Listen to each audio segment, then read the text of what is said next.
Hello বন্ধুরা, আসসালামু আলাইকুম। আশা করি আপনারা ভালো আছেন। আলহামদুলিল্লাহ আমি মোশাররফ ভাই ভালো আছি। তাই বন্ধুরা, আমি আসছি আজকে এখন এই যাত্রাবাড়ি। দেখেন এই যাত্রাবাড়ি এখনও অসিজনে, আল্লাহ চাইলে কিনা পড়ে। তাই অসিজনের তরমুজগুলি কতটাই সুন্দর, কতটা লাল, কতটা সুস্বাদু। দেখেন তরমুজগুলি দেখতেছেন, তরমুজগুলি কাটছে, কতটাই সুন্দর লাল তরমুজগুলি।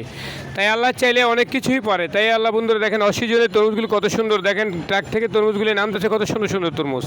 তাই যাত্রাবাড়ি আরও এটা হলো উজ্জ্বল ভাইয়ের ঘর। উজ্জ্বল ভাইয়ের ঘরে এই সিজনে সুন্দর সুন্দর তরমুজ পাওয়া যায়। তাই এখনগুলি তরমুজগুলি কিন্তু অনেক সুন্দর। সেটা হলো এই তরমুজ, এটা হলো যশোরের তরমুজ, খুবই সুন্দর। তাই বন্ধুরা আপনারা আসবেন যাত্রাবাড়ি আরও তরমুজগুলি কেনাকাটি করবেন। যদি ভিডিওটা ভালো লাগে লাইক শেয়ার করবেন, সাবস্ক্রাইব করে দেবেন।